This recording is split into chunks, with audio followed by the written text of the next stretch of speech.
Hey everyone, welcome back to your channel D Pharma Zinode. This video is D Pharma second year student. Subject is a pharmacology and toxicology. तो topic है हमारा anti diarrhoeal. तो ये देख रहे हैं आप क्वेश्चन पेपर है और ये देखिए सब्जेक्ट ओके और ये 2020 का क्वेश्चन पेपर है.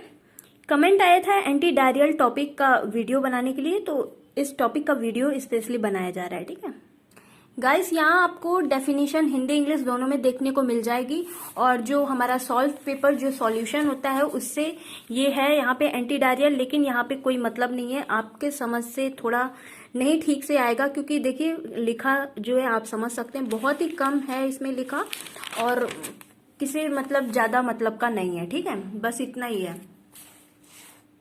तो इससे अच्छा हम लोग अच्छे से समझते हैं अपने नोट्स के द्वारा.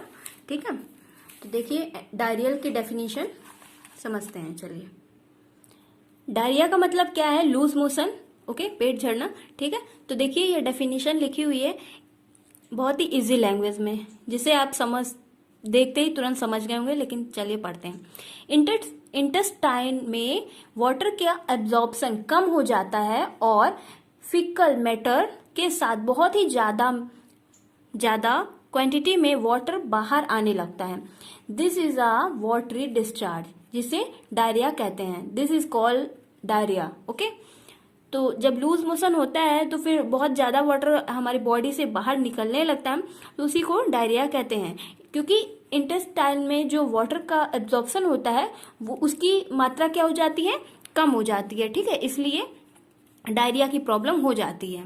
ओके, तो ये हो गई इसकी डेफिनेशन. और भी आप अपने मन से बढ़ा के लिख सकते हैं. ठीक है, ये नहीं कि इतना ही लिखना है, आप इतना यहाँ पे आपका इम्पोर्टेंट पॉइंट है. ठीक है, अब चलिए देखिए इंग्लिश में क्या लिखा हुआ है आपकी डेफिनेशन. देखिए इंग्लिश में भी डेफिनेशन बहुत ही इजी लैंग्वेज में लिखी हुई है यहाँ पे. During the excretion evaporation of the faecal matter a lot of amount of water is come frequently, मतलब फ्रिक्वेंटली जल्दी जल्दी. ओके, 3 आर मोर टाइम्स, 3 या 3 से ज्यादा in a day. It is called diarrhoea. ठीक है, तो आई होप आपको डेफिनेशन अच्छे से समझ में आ गई होगी. एक बार और पढ़ देते हैं. During in excretion evaporation of the faecal matter a lot of amount of water, जब फिकल मैटर के साथ वाटर का अमाउंट बाहर ज्यादा आने लगता है, एक्सक्रेशन होने लगता है. In comes frequently 3 or more times in a day. It is called diarrhoea. Okay, तो जरूरी नहीं है कि आप हिंदी में ही डेफिनेशन लिखें. ठीक है, इंग्लिश में भी देखिए, एक बार समझेंगे तो आपको समझ में आ जाएगा. ठीक है, तो ये हो गई यहाँ की डेफिनेशन. अब आइए इनके कॉजेज क्या होते हैं, किस वजह से डायरिया हो सकता है. ठीक है, ये हो गया इनका causes. Secretion by intestine mucosa, जब इंटेस्टाइन का म्यूकोसा इंक्रीज हो जाता है तब ये डायरिया की प्रॉब्लम हो सकती है. और सेकंड पॉइंट देखिए, जब ल्यूमिनल ऑस्मोटिक प्रेशर, जो हमारा ल्यूमिनल और वाटर को एब्जॉर्ब करने का प्रेशर होता है, ल्यूमिना ऑस्मोटिक प्रेशर कम हो जाता है, या सॉल्ट का एब्जॉर्बेशन, क्योंकि ब्लड में भी सॉल्ट रहता है और उधर भी, तो फिर दोनों का क्या प्रेशर पड़ता है, तो इसलिए ये डायरिया के केसेस हो सकते हैं. ठीक है, क्योंकि दोनों तरफ से सॉल्ट की मात्रा बनती रहती है, ब्लड से भी और इंटेस्टाइन से भी. ठीक है, तो इसका क्या, ल्यूमिनल ऑस्मोटिक प्रेशर सही से नहीं बन पाता है. थर्ड पॉइंट देखिए, इन्फ्लामेशन ऑफ म्यूकोसा. जो इन्फ्लामेशन होता है उसमें क्या होता है, सूजन बढ़ने के चांसेस रहते हैं. ठीक है, सूजन हो जाता है, इन्फ्लामेटरी हो जाता है, इसलिए डायरिया कॉज कर सकता है. ठीक है, और ये देखिए, और रेडनेस वगैरह हो जाती है, इन्फ्लामेशन हो जाता है म्यूकोसा में. ठीक है, और क्या होता है इंटेस्टाइन में, इलेक्ट्रोलाइट एंड वाटर का एब्जॉर्प्शन कम हो जाता है, डिक्रीज हो जाता है. ठीक है, ये होता है साइन इंक्रीज का, बढ़ जाता है, और ये होता है क्या, साइन किसका, डिक्रीज, मतलब कम हो जाता है.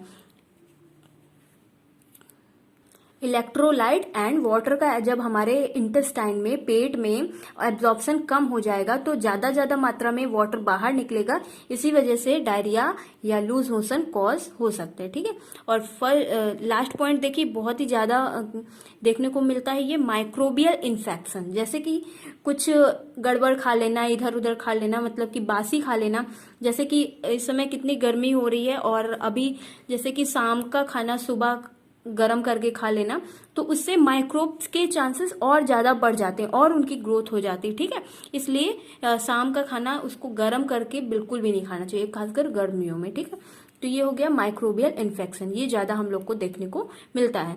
अब आइए इनके क्लासिफिकेशन, ये तो हो गया इनके कॉजेज। आई होप आपको क्लियर दिख रहा होगा फ्रेंड्स। देखिए अब इनके क्लासिफिकेशन देखिए, classification of anti diarrhoeal drugs. ठीक है, हेडिंग डाल दिया, फिर आपको लिखना है एंटी माइक्रोबियल एजेंट। यहाँ पे दवाइयां भी लिखी हुई हैं जो कि आपके लिए बहुत ही हेल्पफुल लगेंगे। देखिए ये क्लासिफिकेशन एंटी माइक्रोबियल एजेंट डालना है, फिर आपको लिखना है norfloxacin, ciprofloxacin, ofloxacin and metronidazole. तो ये सारी दवाइयों के नाम हैं सारे। ठीक है, लेकिन आपको यूज नहीं करना है ऐसे।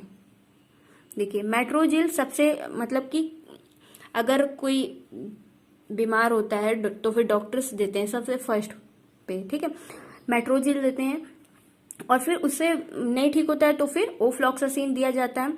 अगर उससे भी ठीक नहीं होता है तो सिप्रोफ्लॉक्सासिन दिया जाता है, उसके TZ लगा के। ठीक है, टेनिडाजोल। और इससे भी, सिप्रोफ्लॉक्सासिन से भी अच्छी है नॉरफ्लॉक्सासिन, सबसे अच्छी एंटी माइक्रोबियल एजेंट है। अगर किसी को डायरिया होता है तो ये दवा दी जाती है। ठीक है, सिप्रोफ्लॉक्सासिन प्लस इसके साथ भी ऐड रहती हैं दवाइयां। अब देखिए सेकंड नंबर हमारा क्लासिफिकेशन रहेगा प्रोबायोटिक्स। प्रोबायोटिक्स में है लैक्टोबेसियम। अगर दवाई नहीं खानी तो इसकी जगह आप एक फुल कटोरी दही खा सकते हैं, तब भी इस डिसीज से आराम मिलेगा। ठीक है, इस दवा की जगह। और नेक्स्ट हमारा देख रहे हैं इंट्रोकोकस क्लासिफिकेशन को। ठीक है, ये हो गया, लास्ट है बैक्लस। ठीक है, तो ये हो गया इसका क्लासिफिकेशन। और ये थर्ड पॉइंट है, इसमें एक ही ड्रग अभी देखेंगे, फॉर इन्फ्लामेटरी बाउल डिसीज। ठीक है, तो ये आपको हेडिंग डालनी है, ये BOWUL लिखा हुआ है। ओके, पहले ये हेडिंग डालनी है और फिर एक फर्स्ट पॉइंट डाल के लिखना है 5 एमिनो सैलिसिलिक एसिड। ये एक क्लास है। ठीक है, और इसके अंदर में आती हैं ये ड्रग्स सेल्फोसेलाजिन एंड ओसेलाजिन। ठीक है, ये दोनों दवाइयां आती हैं।